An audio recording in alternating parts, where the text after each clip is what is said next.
Boom! And we are live. I am joined by Justina Knight. First of all, how are you doing? It's a pleasure to have you on. Good, good. Thanks for having me. Oh, of course, always. Well, when Rashad told me, and then Dominique told me about you, and then first of all, I already knew about you because Mhm. I see your Twitter profile. I was highly impressed. I'm like, this is somebody I want on the show. So when he called, I'm like, oh, absolutely. So first of all, I always start off by doing this now because it's a strange time. The virus is going on. Most importantly is health, making sure your family's doing okay. So how is that on your end? How has this been for you? It's really a weird situation for everybody. So how have you embraced it and how are you and the family? Well, my family is great. Thank God for that. Right. Two, it made me more focused.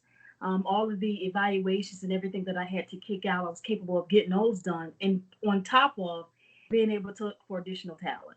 Right. So I've been able to put all my eggs in one basket to be able to focus on. I still work from home, Hmm. which is perfectly fine. It still sucks. But overall, the coronavirus has done me more good than more bad, to be honest. That's Okay. great though. Yeah, that's fantastic. And it's worked like that for a couple people. Obviously, some not, but in your example, in your case, it has. And for me as well, all these podcasts, research, back to what you were saying. So let's take a moment before we dive into everything. Justina, you have an amazing Twitter account. Like I absolutely love it, full of information. So first of all, can you just give us a background for people listening about yourself and then where they can find you on Twitter? Okay. Well, for one, my Twitter handle is goat status underscore 35. Many people might ask me, well, why does it 35? Is because, of course, Kevin Durant is my favorite player. I've Okay. been following him since he has been a McDonald All American. But a little bit more about me. I am from a small town called Savannah, Georgia. If anyone knows more particular, is we call it down by the riverside. So so it's next to some beautiful water and everything else like that. More than likely, I have been playing basketball most of the time since I was like 7 years old. But Wow. I really didn't start playing organized basketball until maybe my eighth grade year of middle school. Okay. So that was so different because it wasn't really different, but it was because I still knew that you couldn't double dribble. You know, you had to dribble the ball and you couldn't pick it up and keep picking it and dropping it back down or whatever. So when I got into organized ball, it was something that I just slipped right into. Right. It was a very fast guard, so I believe in the have a quick first step. Mm-hmm. If I beat my man off of that, I can do just about anything. The sky is the limit at that point. Um, Okay. I went to this school called Groves High School, but I was also on a college campus too, so I was doing both college courses as well as high school courses. I ended up getting a scholarship to Morris College, which is in South Carolina. I was capable, and that's NAIA for all of you all don't know. And I still was facing some pretty good talent. Right. Those girls could play. Um, and after my freshman year, of course, um, I started not to dislike the game, but I felt that at the end of the day that it was something that wouldn't be able to pay the bills for me in the long run. Okay. So my confidence and everything got under me because I felt that I should have started. I felt that I should have been playing more than what I should have. But obviously, the coach felt like I needed more development in somewhere. And now that I take a step back, I decided to leave, finish my education at Georgia State University in Atlanta, Georgia, and Right. decided to get back into something that I love so much. And that's, scouting talent from all levels of basketball, from high school to college to pros, which is NBA or overseas, both men and women's basketball. That's incredible. Mhm. That's really incredible. I'm impressed. All right. Before I get into like all the nitty gritty, because I can talk basketball for days, just very quickly, a little off script, has nothing to do with basketball at the moment. Savannah, Georgia. So obviously you're from there, or you've been there. Is it true? Because I visited my aunt Kathy, who stays in South Carolina, and I visited Savannah, Georgia, right there. Is it true that's the most haunted city in America? It is not. It is not. Oh, We have a lot of history here. I actually worked in from the old Pink House, Garibaldi's, the Pirate okay. House. These are places that have been around for so long, and they're not haunted, but they do have really good food. Okay. Because I remember always hearing that. There's been a couple ghost tours I've been on, and I'm not trying to get too off script here, or digress too much here, but I always remember hearing that. I'm like, man, I wouldn't want to live in a most haunted city. But anyway, so you have, like I said, you have an exceptional Twitter account where you break down talent, and I love just getting this information from you. And one thing that I'm so impressed about with Rashad, honestly, what's impressed me the most about Rashad Phillips. So I'm going to take a moment just to shout out Rashad here, because I know you're affiliated and you're working with him, the inner circle. It's so impressive to see what he's done with this inner circle, because every single person I've been introduced to and have met, like Zach and Rashad and all these amazing people and yourself, like, it's just really rare to find people that love the game as much as these people, as much as people like yourself, and that are really good people. Like, I cover the Orlando Magic, and I'm not trying to throw any shade or disrespect anybody, but I feel like not a lot of them really love basketball. And I feel like a lot of them don't always have their best intentions towards other people. So it's really incredible to see this inner circle that he's put together.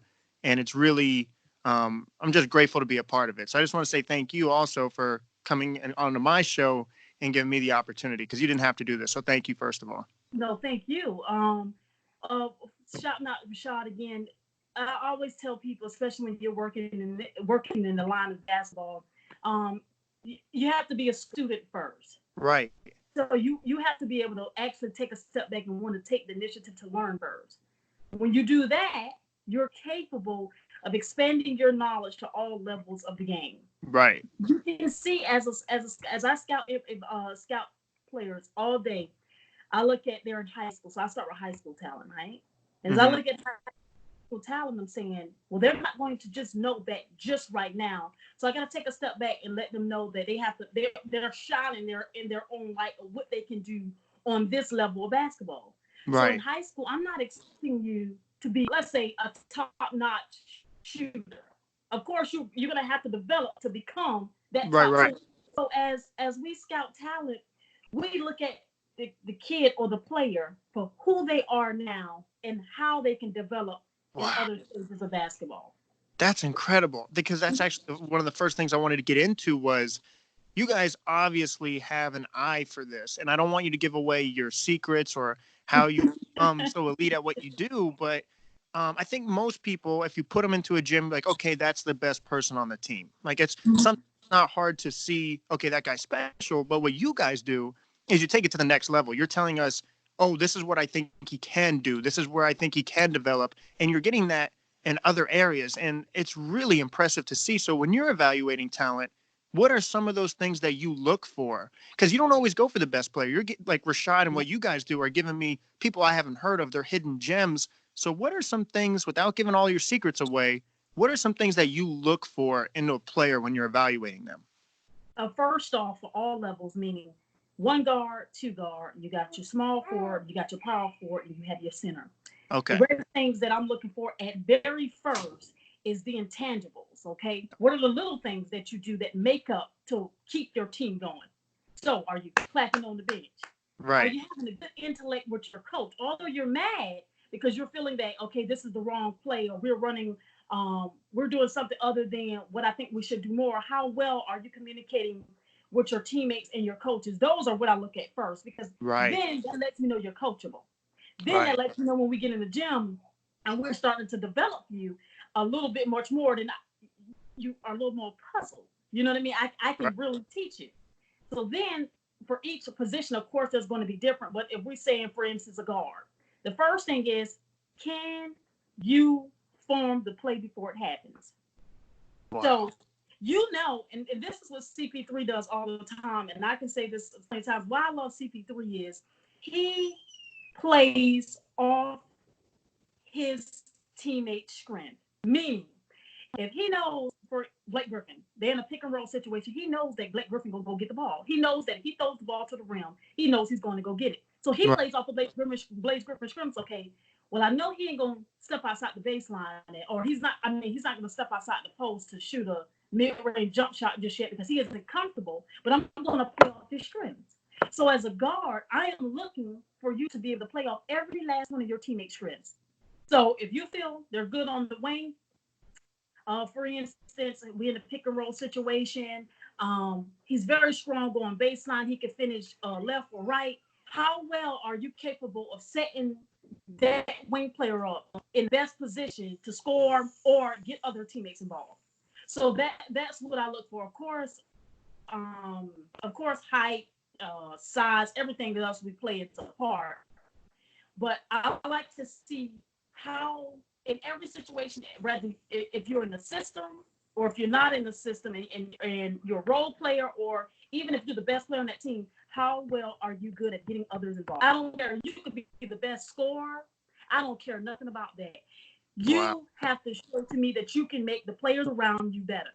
And that's how I scout talent. Because when you do that, we're not the greatest thing, Max, about what me and Rashad do. We don't compare high school players and college players. Most of the time, high school players to pro players. So Right. if I see a kid, I see he's electric. I'm not gonna say, oh, he's Russell Westbrook. No. Right. That kid is that kid. Yeah, he's himself. There you go. So therefore, it makes scouting so much better. Right. Because now you don't have to compare him to the Westbrooks. You don't have to compare him to De'Aaron Foxes. You can compare him as a player himself. Right. Being able to play basketball. Simple. That's so funny you say that. I couldn't agree more. I remember watching this, all the talk shows. Really, I'm obsessed with sports, so I listen to it all. I just love listening to opinions. Oh wow, I really like what he said there. Disagree here. It's okay to disagree, but one thing that kept bothering me was everyone's trying to compare who Zion Williamson is. Mm-hmm. And it's like, he's like Charles Barkley. It's like, no, he's a little Blake Griffin. No, but I really see a little Sean Kemp in this era. I'm like, why can't Zion just be Zion? If you have to mix 4 different people together, then he's probably not any of them. He's just who Zion Williamson is. Absolutely. And I just feel like sometimes we set people up for failure when we do that, because I kept hearing when he was coming out of Duke in high school, this is the most hyped athlete since LeBron James. He's the next LeBron. It's like, I don't think that's fair to Zion whatsoever, because you're comparing him to somebody who's arguably the greatest of all time. So even if Zion is the best he could possibly be and he doesn't reach that LeBron status, it's considered a failure. Why don't we just let Zion be who Zion is, and then we can judge it afterwards? And he's obviously talented. He's obviously incredible. Let Zion just flourish with who Zion is. Back to your point. I couldn't agree more. Right. Absolutely. So, I mean, there are so many players, especially all the players that I've got, because I don't just deal with the males. I also deal with the female basketball players, because I feel like there's so much talent, and development staff have been getting these kids to really do it all. You know, Right. multi-weighted wings, multi-weighted guards, stretch bigs. I mean, these kids are doing everything now. So you can't really compare now, because back in the league, back in the day, everybody had a role. Everybody had to play that role. Right. But what I will say now in today's game is, although we are facing the combo guards, the combo wings, your stretch bigs, and your power forwards, or however you want to call it, there still has to be some level of balance when it's time to win championships.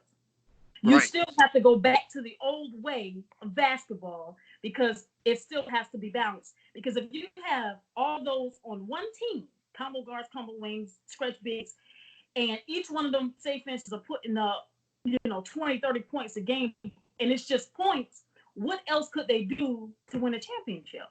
Right. So that's where me and Rashad come in. This is where we're telling your GMs, this is what we're telling you, hey, you don't need all of them on that one team. It's good. It sounds great. But we don't need all of them on the team. We need people that are going to play their role and play their role at the best of their ability. Right. Now, for you, now you break down women's and you break down men's. Is there a way, like, again, I'm not trying to get you guys to give all your secrets, because you guys are elite at what you do, but do you have to change the way you approach scouting women to compare to how you approach scouting men? Is it a little different in how you have to approach it? Right. Because, I mean, you got to understand, when it comes to men, jump a little higher, of course, a little much more stronger. You know what I mean? So when it comes to women, in a sense, it is really the intangibles. And not to say that women aren't as strong, or not they can't pump as high. No, it's not that or whatever. But we all seem to get real shocked when it's like, oh, she's dunking. You know what I mean? Oh, she's, you know what I mean? So when it comes to females, the very first thing, and this is because I was a guard, the very first thing I look at is a quick first step. By God. Really? And that's just guards. But when you're in the post, if you have nothing else for footwork or whatever, that's one of the biggest things as a post player, especially with female, is footwork. How well you're good with your footwork for us post players. You know what I mean? Right. For us guards, of course, it's going to be quick first step. Let's see. Creating for others. How well are you in the open court for us in transition? Can you still make plays off the ball in transition? You see what I'm saying? Those are those things that come in for as being a guard as a female. But as the post play, it's definitely going to be the footwork, and how well, if you're really lucky, how well can you still create for others in the post play from a female? Right. So let's say female Joakim Noah, one of the best bigs to be able to pass out the post. You know what I mean? So that's what I typically look at. But it's still going to be some, length and athleticism from male to female. But females are slowly and surely on the rise of it. So that's what I look for. I would almost say females too in women's basketball are more fundamentally sound too, because back to your point is, again, not all cases, but they may not be as strong or as fast. So they do focus a little bit more on the fundamentals. That kind of leads me into my next question for you is the great Kobe Bryant and his daughter, RIP. I had Adriana Goodson on actually that day that Kobe Bryant and his daughter and those other members on the helicopter passed. And we literally talked about Kobe Bryant's impact on women's basketball and how much he supported it. For someone who evaluates women's basketball, did you feel that impact? And you really noticed that as well on what Kobe Bryant, how he believed in the WNBA. He really believed in the development. Can you talk about Kobe Bryant's impact? And did that really impact you as well? Absolutely. But I think Kobe opened the eyes for men to say women are more sharper. Right. Prime example. We'll never believe, especially in men's basketball. I can remember when Curry came in the league. Curry was on a playing transitional basketball. Right. Stop at the three and take a jump shot. That's a lot of confidence right there, Max. It is. You know what I mean? But see, with women, we play the game a little bit much smarter. We're gonna go get those easy twos. Right. You know what I mean? You see what I'm saying? We're gonna play more safer. I think Kobe acknowledged it more because he felt like women basketball was a little bit more safer. Meaning they knew how to, get the most easiest shots. And maybe people may disagree with me, but I do think that. I think women don't typically. How can I say this? They don't typically just say, just because I'm open, I shoot the shot. Right. It's a little more pure. It's a pure game. Yeah. You see what I'm saying? They're making it more higher percentage for them for what they do. Efficient. Rather it's shooting jump shots, rather it's laying the ball up and everything else like that. So I think in that nature, Kobe will make you open your eyes as a man to say they have a little bit more class in it. You know what I mean? Appreciate the skill for what it is. Right. Not to say that men don't, but I've been watching men's basketball for so long, and I'm understanding there's so many plays, even the young generation. And I was talking to Zach. I said I can remember when Donovan Mitchell did a pump fake at the three, right? The average thing is he did pump fake at the three. He still has athleticism at the rim. Right. You already saw your defender, got him in the air. Now you just step in for one dribble pull up, just shoot it. Yeah, butter. He decides to one dribble pull up, sell it, goes right into the athleticism and get blocked. Yes.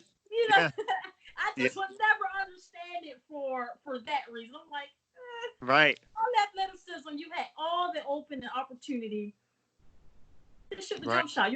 That's what you work one dribble pull-ups for, especially as a guard. Okay, so that leads me transitions us right into our next topic is, all right, so Steph Curry changes the game. Just changed the game, how people approach it, how kids growing up are shooting threes. Like you said, now it's becoming more and more common to shoot, Right. to pull up on transition for a three. So that being said, do you like the way basketball is heading? Do you like the direction, the new generation, your scouting talent, you're evaluating it at the high school level? Are they lacking those fundamentals, back to what you're saying, where instead of that just dribble pull up, they see it as either a layup or a three now? That mid-range game seems to not be in too many people's arsenals. So that being said, do you like the direction that the young basketball generation is moving into? It's a 50-50 for me, Max. Okay. Why is because the application of basketball has changed horrendously, to the point where, everybody is so hooked on the oohs and the ahs. Well, this kid shifting this guy from left to Yeah. right. And it, to me, my dad used to say, you got too much junk in your trunk, you know, and that's the God honest truth. Right. When I was in middle school, Max, I had a coach, and he always used to tell me 3 dribbles or less. 3 dribbles or less to make a move, or 3 dribbles or less to create for someone else, which is understandable. Mm-hmm. But now we have players that are taking 5, 6, 7 dribbles to make off of one move. 10 dribbles. Right. So it's like, you're wasting those 6 or 7 dribbles on that one move. How many players have put to the basket?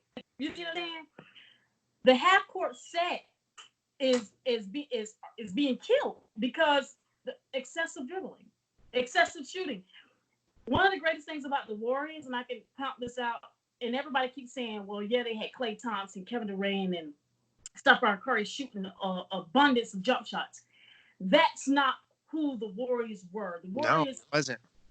They were capable of creating offense and having a patient offense. You see what I'm saying? They were still patient. I think now that it's okay to teach kids the best way to dribble, break down their opponent. It is okay for that. But teach them with a limit of things. Because when you, James Harden, don't get me wrong, I'm sorry. I still No, love of course. him, Yeah, of course. But 8 dribbles to 10 dribbles just to step back into a pull-up, that's too excessive. Right. That's exactly what I was about to say. It was a great comparison that you brought up. If you took the accumulation of talent that the Warriors had, the KD, the Steph, the Klay, the Draymond, you put them in D'Antoni's system, they would not have been more as effective. Because what they did in the Warriors system with Steve Kerr was they moved without the ball. It wasn't about dribbling. It was about efficiency. It was about patience. Back to your point, you could not have nailed that any better. They ran, and they ran a weak side pick and roll with Curry. And that was one of the best ways I ever seen a weak side pick and roll play with Curry. Yeah. With Curry. And Curry, he didn't have dribbles like Kyrie. He had enough dribble talent, enough dribble space to get the shot off, or wants to get his teammates involved. So I it's a 50-50 for me, Max. I would have to see, more coaches, development staff. I have to see them more involved with kids as also pro players. And that's just what I'm looking for. And when I'm scouting talent, I'm looking, and if anyone hears me, I'm looking for role players too. I look for role players. It is not, I'm looking for the person who can give you 30 on your head. I am not looking for that kind of player as much. Right. I need someone who can play their role and play it the best of their ability, because I know as a person that what you can give to any level of basketball. I'm not looking for you to go to the NBA. I'm still looking to follow you overseas, just because that's how much I love scouting talent, Max. Justina, I'm blown away. So Justina joining us here. Again, thank you for your time. I have 2 last topics before I let you go, is Twitter. Twitter is very powerful. It's used in politics. It's used in sports. It's just Twitter seems to be just the way people consume news now. And back to your point with the excessive dribbling and the oohs and the ahs, I think a lot of that is because basketball is huge on Twitter. And I think these young kids growing up know that, Ball is Life is going to retweet it. Sports Center is going to retweet it. LaMelo, let's be honest, I think he's awesome. I've been having plenty of time to break down his game and the other league, and I really like LaMelo. But the way I found out about him actually was I went back when in Chino Hills, when he's pulling up from half court and he drops 90-something points in a game. And I'm like, man, but I saw that because of the retweet, because of that highlight, that ooh and that ah. Do you think Twitter has had a positive or negative effect on the game of basketball? Uh, I would say more positive. Don't get me wrong. We have the oohs and ahs. We have the embarrassment. Because as a player, I've always told, even though on one of the tweets that I said that as playing in basketball, you're going to always meet someone who's going to be a little bigger, better, faster than you. Right. So that's where you take your humble pie. Okay, Mm-hmm. you're gonna have to eat the humble pie, but it's doing positive now because for all the coverage that we couldn't get for small schools or not had enough coverage, we have it now. We have so many other evaluators out there as well as other coaches that are capable of going to these small town areas and Right. going to the talent from these schools or going to NAIA, Right. D1, D2, D3, all your different levels of basketball. You actually have coverage coming in trying to get all of that. So it's actually, I think it's actually more positive because to be honest with you, Max, I wish I had that. Right.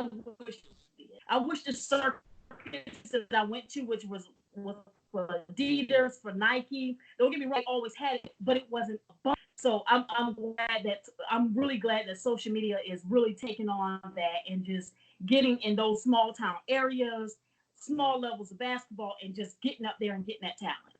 Right. So No. I think it's positive. I think it's positive. I agree. I'm actually going to do a show on this about what if Twitter was around back then when Muhammad Ali was around and Michael Jordan and all that. I think. Yes. Okay. That. But my last topic for you is I know a lot of people are just kind of debating whether or not the NBA is going to return. I personally don't think the regular season will. Hopefully, we cross our fingers the postseason does. Let's just say that happens. There's no fans in the stands, but at least we get basketball again. We see the postseason. I heard this question brought up, but I haven't really seen anyone really address it yet. Do you think, and I talked about this on my last episode, I want to get your opinion first. Do you think the level of play will actually become better now that they have more rest? Maybe they have a couple games before they jump into the postseason to knock off the rust, or do you think this time off will actually hinder it because they're not in their stride? I think it's going to hinder it. Okay. Why? And we're going to go back to what you just asked me about the coverage. Okay. Basketball players are on every social media site, and we get to see what they're doing on the daily basis. Right. I'm looking on Snapchat. I see Hassan Whiteside driving in the truck. Yep. Driving in his car. I didn't see any post workouts or anything. So we get to see the daily lives of celebrities on the daily basis. Right. So we're not seeing the working out. We're not seeing the running, the conditioning your body. So how are they going to incorporate putting the season right back together and they're being able to play? No. They might as well pack it up and get ready for next year. Really? Got to. And then let's be honest. The MVP season is for just the regular season itself or whatever like this. But nobody's going to tell me that MVP seasons don't have to do with the playoffs either. I think sometimes they incorporate that too. Coming out of the West, of course, the Lakers with LeBron and AD, and then we still have the Milwaukee Bucks, which is with Giannis and everything else like this. I think that the MVP shouldn't even just be given this year because of the coronavirus. Oh, okay. I think because you still have games in the season to prove yourself. You don't start proving yourself until you don't have to anymore. So the game was put on hold because of this virus. So therefore, I think it shouldn't be nothing should be given out. Bring it back next year. Come back twice as strong. And that's how I think. That's what I really think. I think all the players that felt like for our star that felt like they didn't get what they needed, they have now of this time to get that hustle on. They have every now and this time to get the hustle on. Right. No, I certainly understand that side. Justina Knight, it's been an absolute honor and pleasure to have you on. You're always welcome anytime you want. Please use this time. Where can people find you on Twitter? How can they contact you? The floor is yours. Well, of course, my Twitter handle is GOATstatus_35. If you can't find me, go to Rashad's page. Trust me, me and Rashad are tweeting all day long. I'm loving what he's saying. Of course, I got my guy Max, I got Zach, I got Dom, Dominic Wilford, of course. So these guys, I'm pretty much chatting, having my basketball conversations. I do have some things cooking up in the next few weeks, especially with the team that I do have incorporated, which of course I'm going to put out there as well. And then you all be on the lookout because I'll be dropping my scouts with Mr. Phillips. Some might say, "Oh man, she got this kid." Some might say, "Oh gosh, you know." So you just be on the lookout for that. So we're really pushing talent, and we're gonna have some fun next. We're gonna really have some fun. That's fantastic. I cannot wait. It was a pleasure. Thank you very much, and stay safe. Okay.